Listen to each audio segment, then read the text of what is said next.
BVM TV's Young at Heart. Joining us today is our guest, Marty Greenfield. Marty has a business, and it's located right over by the Taco Bell, across from Taco Bell. The exact address is 1360 Matthew Lane. Now, Marty's business is basically he is a gemologist and a diamondologist. Is that correct? Diamondologist. Diamondologist. There you go. I'll get it right one of these days. Yeah. So tell me, briefly explain to me, what is it that you do on a day-to-day basis? Why would somebody come to see you at your place of business? Well, Shane, for the first reason, I can appraise jewelry for them for insurance purposes. Or if an estate is being dissolved and nobody has an idea at all of what an item is worth, they can come to me and I can break it down for them exactly what the evaluation is of that in particular item, whether it's a diamond ring, or it's a gold piece of jewelry, or it's a colored gemstone piece of jewelry. Also, insurance companies today are becoming more astute, and they want actual certified appraisals. So before you can go ahead and call your insurance company and say, hey, I need this piece of jewelry insured, I can turn around and give them a certified appraisal and an evaluation for insurance purposes. Right. And with that appraisal, somebody will receive a written sheet of paper with all of the facts that are required by the insurance company. Exactly. A full description of what the item is, what the item weighs, what are the size of the stones, what is the quality of the stones, and what is the color of the stones. Oh, okay. So like with sapphires, where there's everywhere from red to blue across the whole spectrum.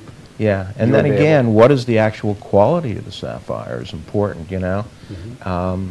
What is the clarity? Clarity is important. Is it a deep stone? Is it a light stone? And then again, what is the measurements of the stone?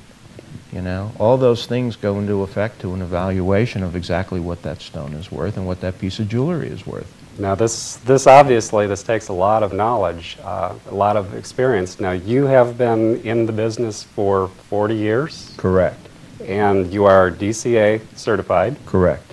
Now what does DCA certified mean to our viewers here? Diamond Council of America certifies me in the fact that I have the knowledge to be able to evaluate. I've taken all the criteria necessary to get a diploma. Mm-hmm. And not only does DCA certify you for jewelry appraisals, but if you're a person that has just come into the jewelry industry, has no idea about jewelry, and you want to be successful in it, Diamond Council of America has courses you can take to teach you how to be in the jewelry industry. Mm-hmm. How to romance the jewelry, and to show a sales associate what are the proper techniques to also be in the jewelry industry and be able to make a great presentation for that customer out there. It's really important. I've been in the jewelry industry 40 years, and I've taken every class, every course that has ever been thrown to me. And with the last company I was with, I mean, I was #1 in the country out of 2,500 managers, and I trained managers. And matter of fact, that's how I got here, you know, from the East Coast. They felt that I was needed on the West Coast. Mm-hmm. But DCA is a very good course to take, and I've taken several parts of it many, many years ago. But the most important part for me was to become Diamond certified. Diamond certified, right. Correct. And between diamonds and other gemstones, is there a lot of difference between evaluation of these different types of? Absolutely. Yeah. Yeah. Yeah. Diamonds, you have to know, #1, are they real? Okay? And there's two different fakes out there. There's the moissanite, and then there's the cubic zirconium. What are the identifying marks that are important to be able to look at a stone immediately and say, okay, this is a real diamond, this is not a diamond, mm-hmm. and letting the customer know before I even take out a loupe, which is a magnifying glass, and mm-hmm. start really looking into the piece of jewelry, and being able to test it, diamond test the piece, make sure it's good. But on colored stones, it's an entirely different world altogether. Yeah. Because you may see two blue stones together And one may be a sapphire, one could be lapis lazuli, or it could be a fake. Or it could be synthetic, which has the same chemical composition, or is it a zircon, which has nothing more than a piece of glass. Right, right. Are there chemical tests that you do, or is this all visual? All visual. Wow. All visual. So There are you some really need to tests. know. Yeah, there are some tests you can do on colored stones if there's any questions with retroscopes and light refractions and stuff like that. That'll let me know different hardnesses, and that will determine what the actual stone is. Right. But with diamonds, it's an entirely different world, so it's two separate entities. Yeah. All right, so you evaluate jewelry, you certify and do certified appraisal for insurance, and let's say that you want to distribute, if that's the correct term, in an estate. You do buy gold as well. Yes. Let's talk about that for just a minute here. Now, you and I were speaking ahead of time, Marty and I were speaking ahead of time, and there's a number of businesses that will roll into town periodically and offer their services to buy gold, to appraise whatever piece of jewelry or coin that you have.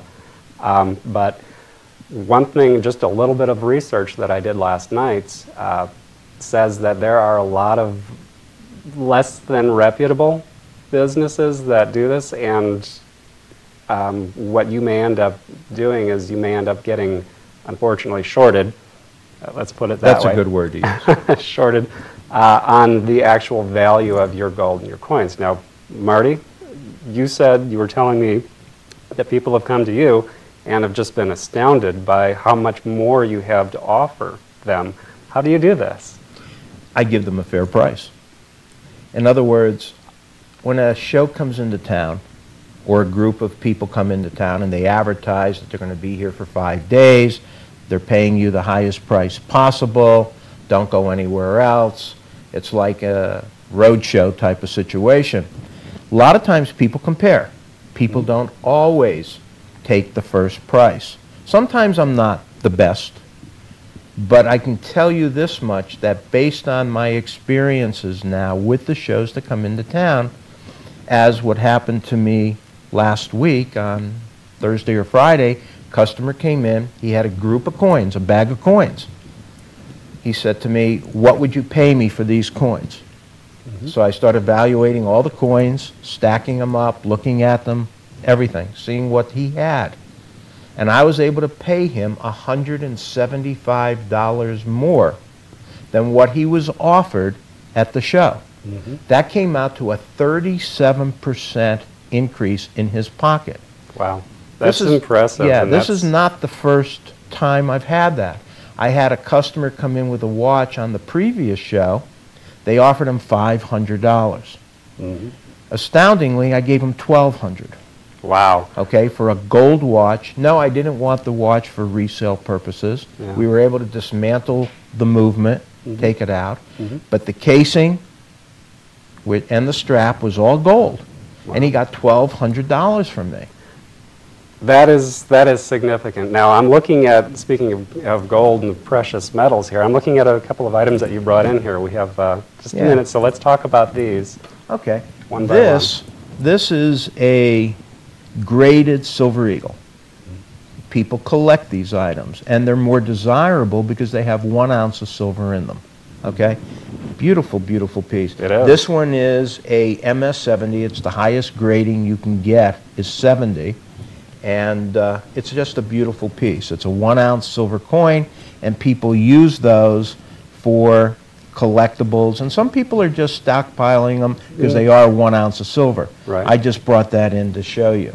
Beautiful quality on this. Just And gorgeous. then this case is just a commemorative case. A lot of times people get from See if I can the turn first this commemorative mint or the Franklin Mint, and they don't know what they're worth, or they want to sell them. I buy them, and they're beautiful pieces. They're great for display, and they're good Right. for holding on to, or for a gift for Christmas, or a graduation, or something on that order. And this Very is nice. unusual, being in a casino industry in this town. This is Fitzgerald's Nevada Club Reno. And this is the 1976 first issue casino chips. Mhm. And these were actually graded by the NGC, National Guarantee Corporation, and it's just a beautiful piece. This is, and for anybody that doesn't know a lot about casino chips, and I can't say that I do, but they are very collectible items, and they could be worth quite some. Yes, they are. Yeah, a lot of money. Okay, we have about 30 seconds left, so I want to make sure that people are able to get in touch with you. How do they contact you? Look into the camera and let us know. First thing is, I'm next door to Taco Bell. On the left side of the auction house, which is 1360 Matthews Lane, or they can call me by cell phone, which is 702-348-4164. And I'm available basically 24 hours a day. I do house calls if you need it, or you can come into the store. Thank you so much, Marty, for being with us. I My really pleasure, appreciate it. Shane. It was a pleasure today. Thank you for having me. You're welcome. We'll be right back.